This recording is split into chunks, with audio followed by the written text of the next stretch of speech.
na yeye atakaye na ayatwae maji ya uzima bure. Bwana Yesu asifiwe. Namshukuru Mungu kwa ajili ya yote ambayo tumeweza kupokea leo mpaka sasa, na sijui kama bado tuna nafasi ya somo moja la mwisho au tumeshashiba, lakini angalau tutapitia somo hili la 15 kiwa bado katika sehemu ya masomo yetu inayohusiana na tabia mbaya zinasazo. Tulianza na baadhi ya tabia hizo kama kuvuta sigara, dawa ya kulevya na kilevya chenyewe. Tumeendelea na tabia hizo ikiwa michezo, zinaa, dance, mambo kama yale. Sasa kuna tabia nyingine ambayo inawanasa watu wengi. Ni tamaa ya fedha. Tamaa ya fedha ni miongoni mwa ya tabia hizi mbaya ambazo zinaweza kuwanasa watu. Kabla hatujaingia katika somo, lakini naomba kidogo kujua tunamiliki nini? Tunamiliki nini? Hupaswi kuorodhesha kile kitu ambacho unamiliki, lakini watu wanaweza kumiliki nini?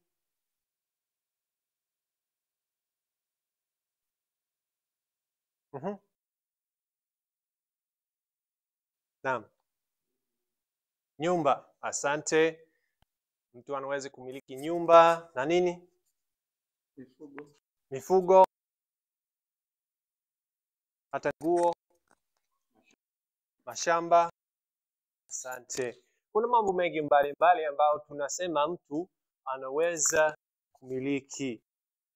Sasa katika kitabu chetu kwenye ukurasa wa 31 hapa, somo la 15, baada ya kutaja mstari fulani wa Biblia hapo, sentensi ya kwanza ni swali.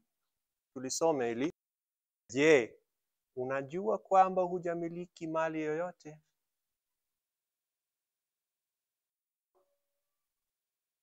Je, unajua kwamba hujamiliki mali yoyote? Kwa nini amesema hivyo?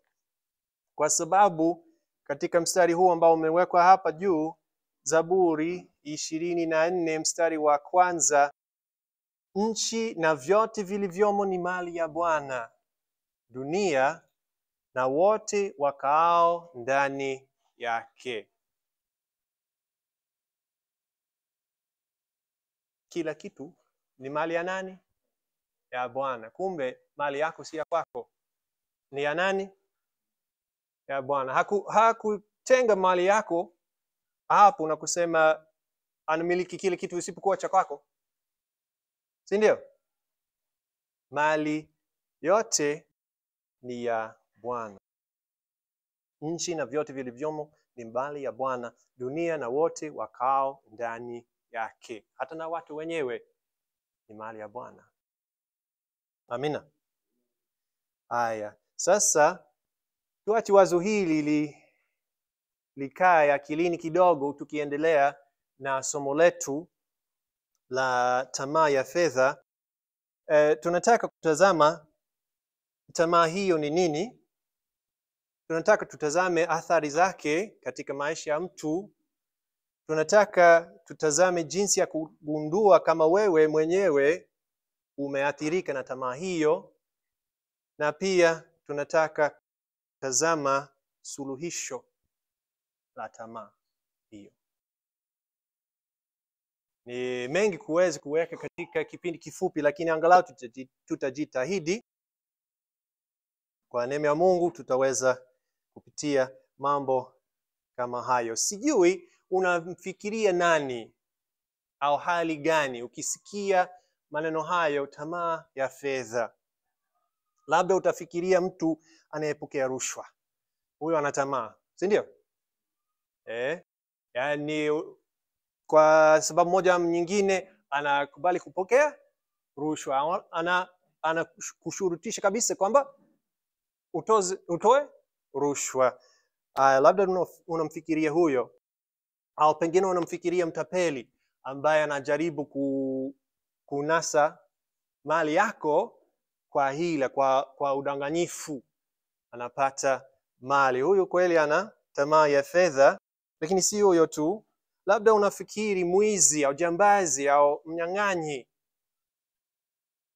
ambaye anaiba, anachukua mali ya watu wengine. Bila shaka ana tamaa ya fedha naye. Au labda unafikiria mabilionea kama yule Reginald Mengi aliyefariki si zamani sana hapa Tanzania. Alikuwa na mali nyingi.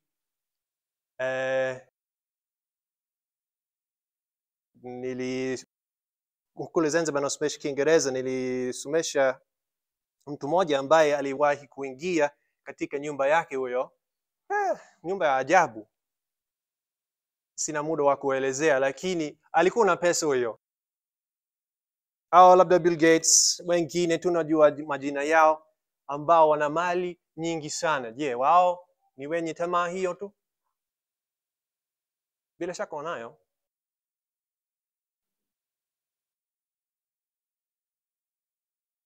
Kwenye kitabu chetu, mstari wetu wa kumbuka inatoa maelezo mazuri ya tamaa ya fedha. Tusome pamoja. Ni waraka wa kwanza wa Timotheo sura ya 6 mstari wa 9. Waraka wa kwanza wa Timotheo sura ya 6 mstari wa 9.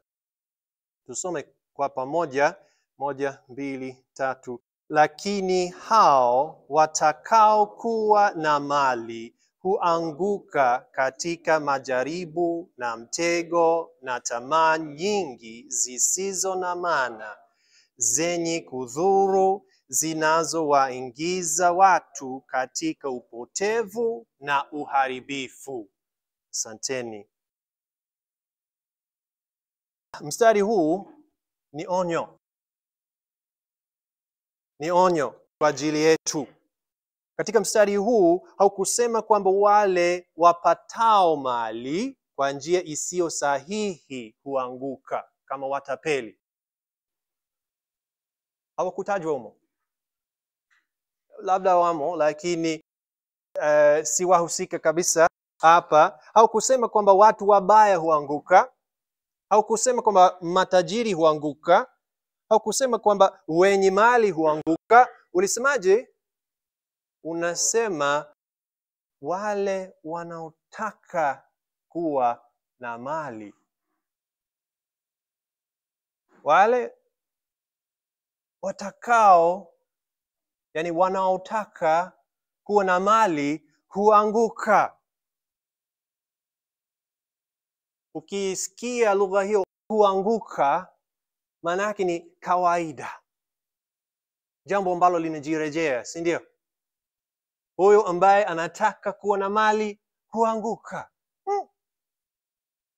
Tunapata maana ya tamaa ya fedha hapo kwa mstari huu. Labda inaweza kushangaza kidogo.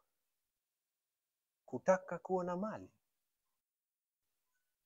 Sasa inakuwaje? Wapo watu wengi ambao wanahubiri kwamba baraka ya Mungu katika maisha yako ni mali. Tumewahi kusikia maneno kama hayo? Sana. Wapo watu wa namna hii. Huu ni udanganyifu mkubwa sana.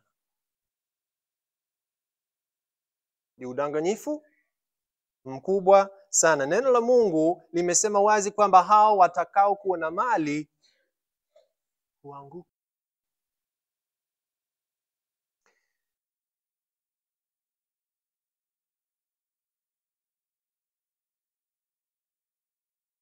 Kabla ya kutazama kwa kina zaidi athari za tamaa ya fedha katika maisha ya mtu, inabidi tubainishe kati ya tunachokihitaji na tunachokitaka.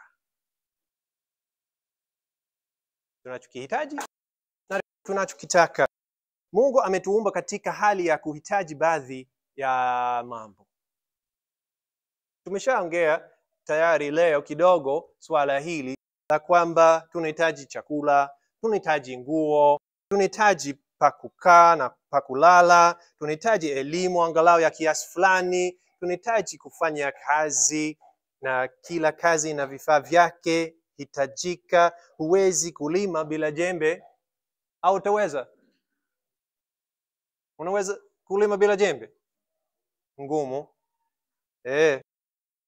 Kwa hiyo tumeumbwa katika hali ya kuhitaji. Hatuwezi kukaa bila chochote. Kwa kuwa tunayo mahitaji mengi, si kosa kutaka kuwa na vitu vile ambavyo vinaweza kukidhi mahitaji yale. Tuko pamoja? Kwa kuwa tumeumbwa katika hali ya kuhitaji, si kosa kutaka kuwa na vile vitu ambavyo vinakidhi mahitaji. Lakini mara nyingi tunahisi kwamba tunahitaji sana kitu fulani na kumbe tunaitaka tu. Tunaitaka tu. Tuko pamoja hapo? Kuwasiliana na watu ni kitu kizuri sana. Tumeumbwa hali tunategemeana, tunawasiliana. Ndio maana tumepewa mdomo na ulimi na masikio na macho ili tuweze kuwasiliana na watu, si ndio? Na katika siku hizi tumepata baraka ya kuweza kuwasiliana kwa mbali kwa njia ya simu, si ndio? Inaweza kusaidia maisha ya watu. Pengine mtu ana simu ile ya kawaida, anaanza kutamani simu kama ya kwangu hiyo kubwa. Sasa je, ni sahihi kutaka au si sahihi simu hiyo? Sasa nasimama mbele yenu, nimeshika ya kwangu ambayo ni kubwa. Kama ni kosa kuwa nayo, ningepaswa kukubali kwamba nimekosea.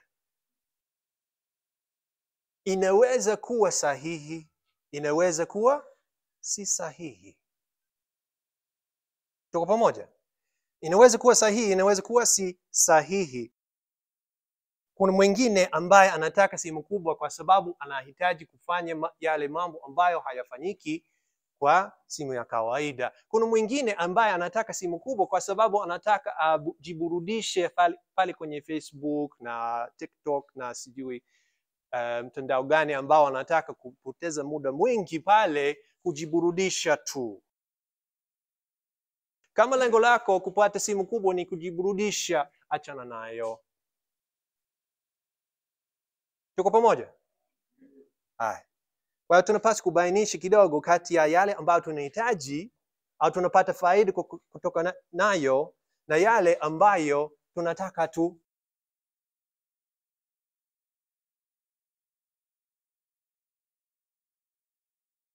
Muda unakimbia. Tutazame athari ya tamaa ya fedha. Tumeshasoma pale katika waraka wa kwanza wa Timotheo sura ya 6 mstari wa 9, lakini tutazame tena kwenye mstari ule. Unasemaje hapo? Kutaka mali, yani tamaa ya fedha, tuseme kwa lugha nyingine, inawapeleka watu wapi? Kuanguka kwenye majaribu. Lakini hao watakao kuwa na mali huanguka katika majaribu. Unapenda majaribu? Unayataka? Sidhani. Tamaa ya fedha inakupeleka wapi? Kuanguka katika majaribu. Na si majaribu tu, katika tanzi au mtego.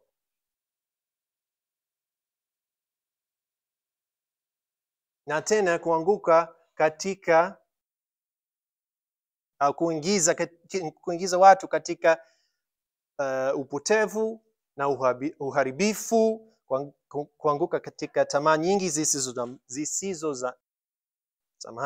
zisizo na maana, zenye kudhuru. Kazi ya tamaa ya fedha hiyo. Athari katika maisha ya mtu. Tutazame pia mstari wa 10 katika sura hiyo hiyo. Waraka wa kwanza wa Timotheo sura ya 6 mstari wa 10.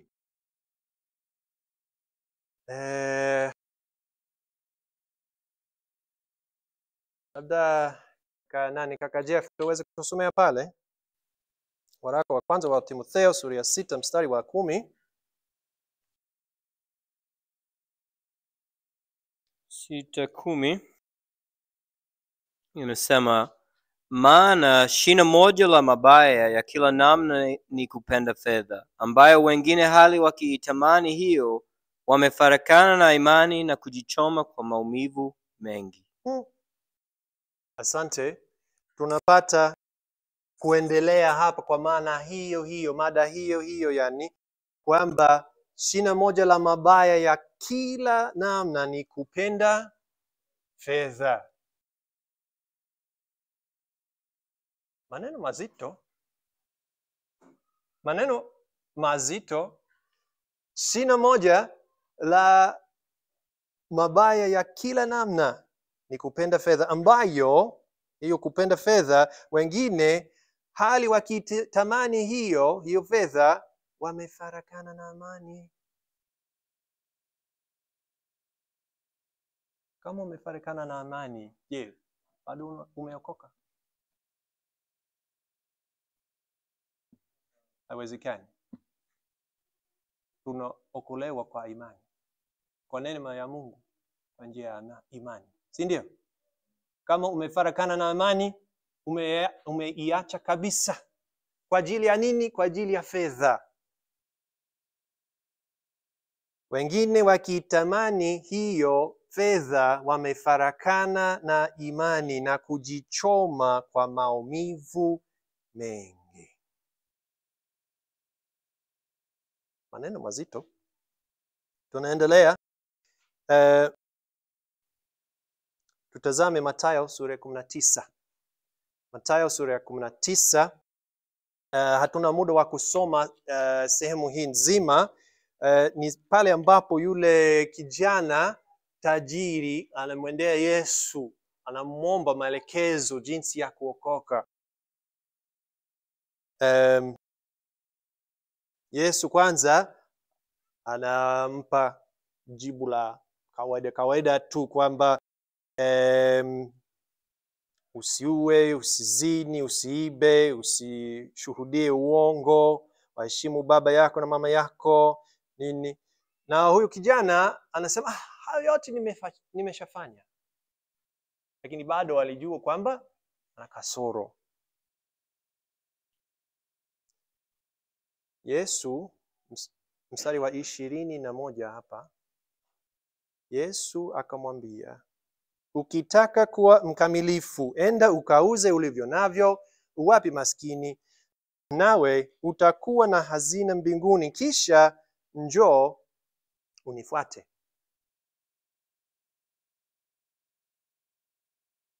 Alafu huyu kijana kafurahia sana, kaenda kafanya hivyo. Akaondoka hali amesikitika. Si ndio? Kwa sababu amenaswa na tamaa ya fedha. Na tena Yesu aliwatazamia wanafunzi wake, akasema, amina waambieni ya kwamba itakuwa shida tajiri kuingia katika ufalme wa mbinguni. Na waambia tena, ni rahisi zaidi ngamia kupenya tundu la sindano kuliko tajiri kuingia katika ufalme wa Mungu. Wanafunzi waliposikia walishangaa mno, wakisema, ni nani basi awezaye kuokoka? Walijua maana yake. Ngamia tunamjua, ni mkubwa, mrefu kuliko farasi. Alafu sindano ya kushona utamuingiza mle kwenye tundu lake? Haiwezekani. Hata unamkatakata kiasi gani, humgizi mle. Kupitisha mwili mzima mle? Haiwezekani. Na wanafunzi wa Yesu walipata maana yake kiasi kwamba walishangaa, wakaanza kusema, kama ni ngumu kiasi hiki kwa ajili ya matajiri, sisi je?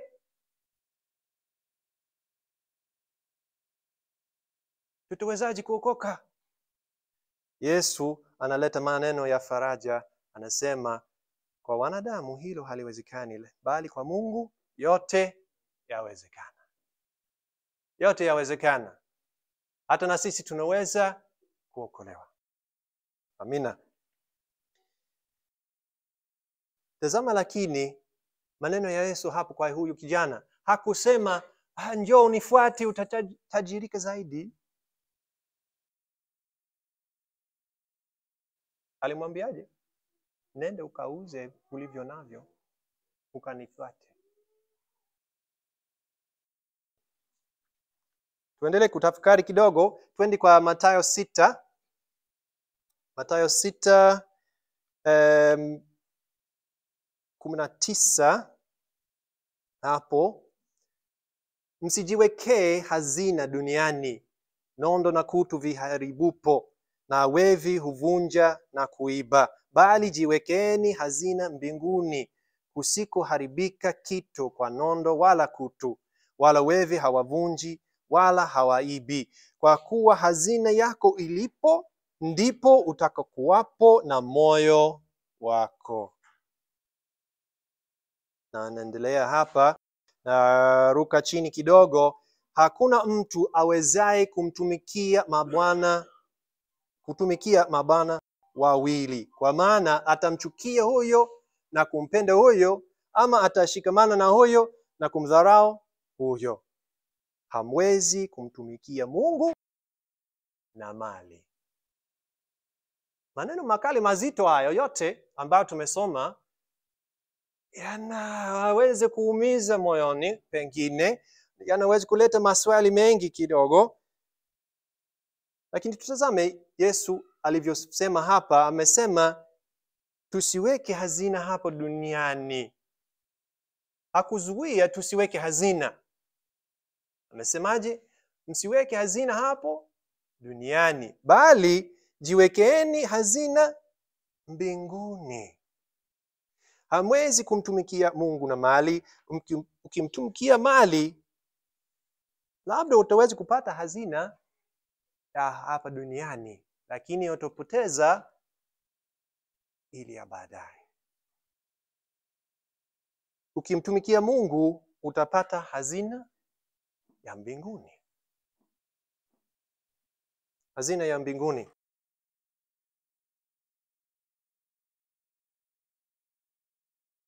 Pia kwenye Marko sura ya 4 hapo, Yesu anasema kwenye mstari wa 18 na 19, na hawa ndio wale wapandwao penye miiba, ni watu walisikiao lile neno, na shughuli za dunia na udanganyifu wa mali na tamaa za mambo mengine zikiingia, hulisonga lile neno, likawa halizai. Kumbe mali inadanganya. Mali inadanganya. Inatushawishi kwamba ukiwa na mali umekuwa na kitu cha thamani. Kumbe sivyo. Kwanza si cha kwako, ni ya Mungu bado. Tena haidumu hiyo mali. Iliyodumu ni kule. Utataka kuwa na nini? Rundo kubwa la dhahabu kwa sekundi 5 au hata dakika 5 utakuwa na yote. Rundo kubwa la dhahabu au mali ya kweli kwa milele na milele. Ipi bora? Ya milele. Asante. Mali ya hapa duniani inaweza kudanganya. Haya, tumeona kwamba tamaa ya fedha ipo, na tumeona athari yake katika maisha ya mtu. Sasa tunawezaje kugundua kama wewe umenaswa na tabia hiyo na tamaa hiyo? Sasa katika kitabu chetu kuna vipengele kuanzia kwenye ukurasa wa 33 hapa, maswali ya kujiuliza. La kwanza, je, unaridhika? Je, unaridhika? Waraka wa kwanza wa Timotheo sura ya 6 mstari wa 6, 7 na 8, walakini utaua pamoja na kuridhika ni faida kubwa. Kwa maana hatukuja na kitu duniani, tena hatuwezi kutoka na kitu, ila tukiwa na chakula na nguo tutaridhika na vitu hivyo. Je, kama unayo yale ambayo unahitaji ili uishi, umeridhika? Au bado unatamani kuendelea? Tulikuwa tunazungumzia mambo ya kiasi leo tayari, na nilipaswa kufikiri kidogo msemo, kama sikosei kuna msemo ambao unasema mbuzi hula kwa urefu wa kamba yake. Na watu wengi wana tabia hiyo ya kwamba huwakuti hapo walipofungwa hapa, wako pale mwisho wa kamba, si ndio? Mbuzi haridhiki. Kama angeweza kuenda pale, angeenda tu. Je, umeridhika? Swali la kujiuliza. La pili, kwenye kitabu chetu hapa, je, unapopata hasara unaonesha hisia gani? Unaonesha hisia gani unapopata hasara? Sote katika maisha ya hapa duniani tutapata hasara. Unachukuliaje jambo hili? Unasononeka? Unahuzunika kwa kiasi kikubwa? Au vile vile swali la tatu hapa kwenye kitabu chetu, mali yako inapoibiwa unaonesha hisia gani? Unaonesha hisia gani? Waebrania sura ya 10 mstari wa 34, Paulo yule aliyeandika Waebrania anasema hivi, maana mliwaonea huruma wale waliokuwa katika vifungo, tena mkakubali kwa furaha kunyang'anywa mali zenu, mkijua kwamba nafsini mwenu mna mali iliyo njema zaidi idumuyo. Je, umewahi kuibiwa? Umeweza kuchukua hali hiyo kwa furaha? Hali unajua kwamba mali ya kweli haibiwi? Ni changamoto. Swali la kujiuliza. Kwenye kitabu chetu tena, swali la 4, je, unatafuta njia za kupata fedha bila kufanya kazi? Wengi wanavutwa na mambo kama hayo.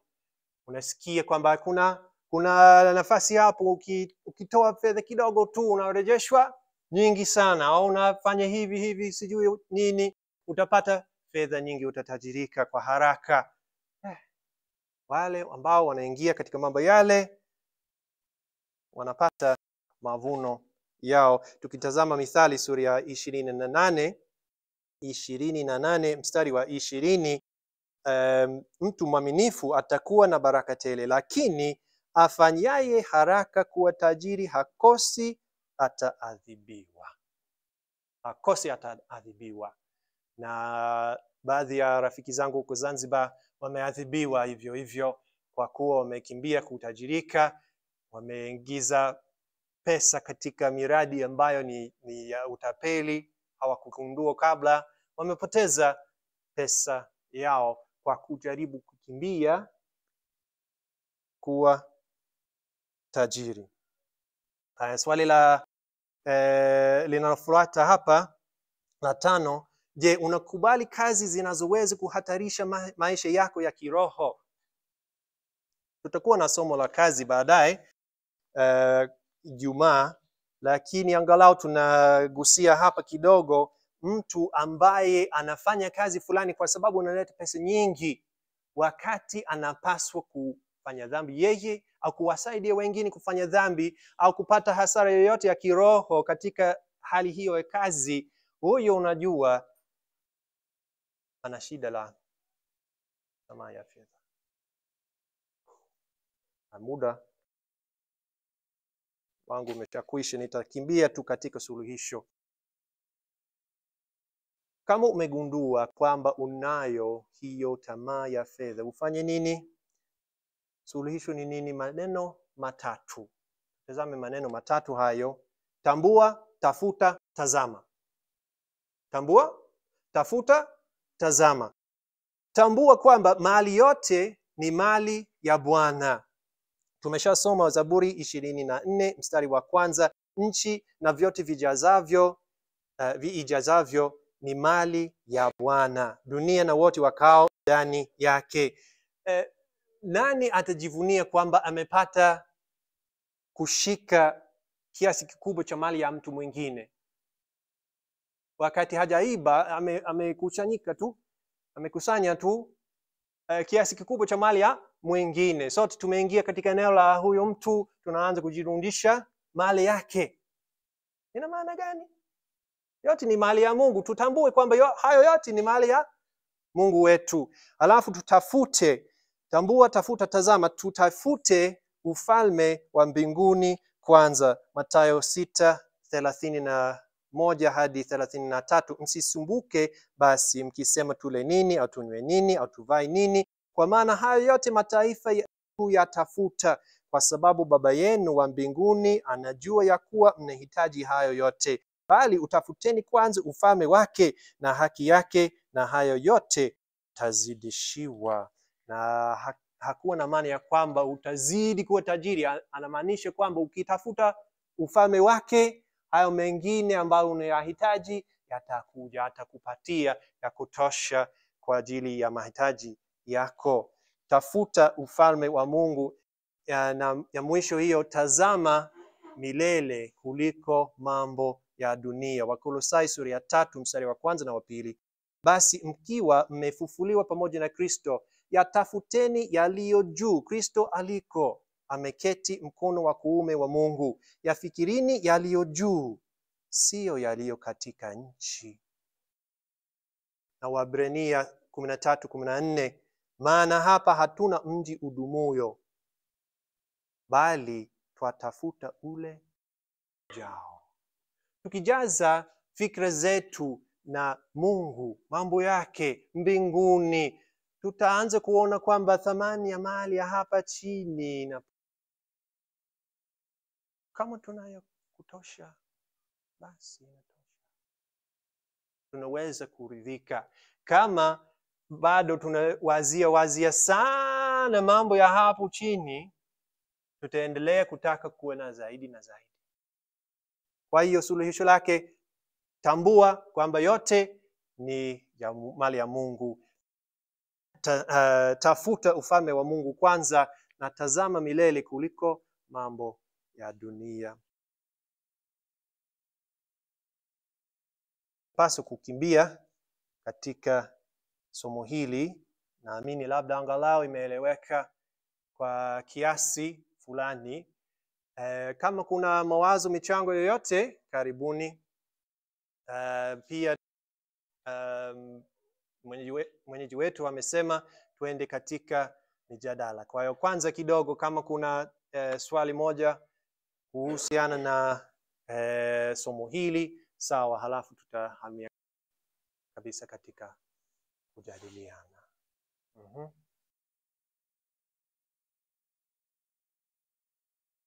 Karibu. Kwanza kwa somo hili ni zuri sana. Tulifahamu ni kweli kwamba tamaa ya fedha sio nzuri na inawaangamiza watu wengi. Ingawa katika maisha yetu tuna mahitaji mengi, na hasa katika utumishi huu, ukuta kweli kama huna fedha, kazi ya Mungu inakuwa ni ngumu. Lakini kwa kuwa vyote duniani ni vya Bwana, Kwa kweli kitu cha muhimu ni kumtegemea Mungu, sababu Mungu anaweza kufanya lolote na anaweza kututumia kivyo vyote, katika umaskini na hata katika utajiri. Kwa hiyo naamini katika somo hili, lakini nilikuwa na swali kuhusu Petro alipomuuliza Yesu kwamba tumeacha vyote tumekufuata, tutapata nini? Akamwambia kwamba hapa duniani mara 100 na halafu mbinguni uzima wa milele. Sasa kulingana na somo ambalo kwamba tukitamani fedha basi tutaangamia, imeonyesha kwamba ni hatari kuwa na fedha hiyo. Ilikuwa na maana gani hasa? Swali zuri. Karibuni kama kuna mawazo ya kujibu hapa. Tunajadiliana. Yeyote ambaye anapenda kuchangia, karibu. Sawa. Nilitaka nitafute sehemu ile kwenye Biblia ili tuisome tupate kujadili vizuri. Msemo angalau mojawapo ni hapa kwenye Mathayo sura 19 mstari wa 29. Na kila mtu aliyeacha nyumba au ndugu wa kiume au wa kike au baba au mama au watoto au mashamba kwa ajili ya jina langu atapokea mara 100 na kuurithi uzima wa milele.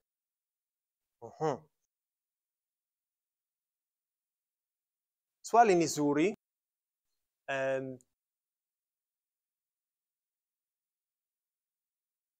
Sasa tukiwa na shida la kutafsiri sehemu moja ya neno la Mungu ambalo hatujaielewa, ni vema kulinganisha na sehemu nyingine, kwa sababu neno la Mungu halipingani. Sasa kama mtu anaziacha hizi vitu kwa ajili ya kupata mara 100, je, ameweza kuziacha kwa ajili ya Yesu? Hapana. Kama tunatafuta kweli ufalme wa Mungu, hao mengine tutayapata ya kutosha. Amesema mara 100. Zaidi alichotajwa hapa ni watu, si ndio? Ni watu. Unaacha ndugu wa kiume, ndugu wa kike, baba, mama, watoto. Hapo mwishoni anasema au mashamba. Lakini zaidi anataja watu hawa wengine mbali. Utawapata mara 100. Sasa katika kanisa tumefanywa tuwe ndugu, si ndio? Wapo watu ambao wamepaswa kuacha familia zao. Kwa mfano Muislamu akiokoka, pengine familia yake hamtaki tena, lakini akiingia katika kanisa anapata ndugu nyingi kuliko alikotoka. Na pengine kumiliki shamba hamiliki, lakini kama anahitaji, huyu mwenye shamba atamsaidia na huyu mwingine atamsaidia. Tunashirikiana, si ndio? Kwa hiyo hatupasi kuchukua mstari huo na kusema unapinga hii mingine ambayo tumesoma kwamba kuna hatari ya kutamani fedha. Tunaweza kuiunganisha yote. Asante. Ni swali zuri. Asante sana.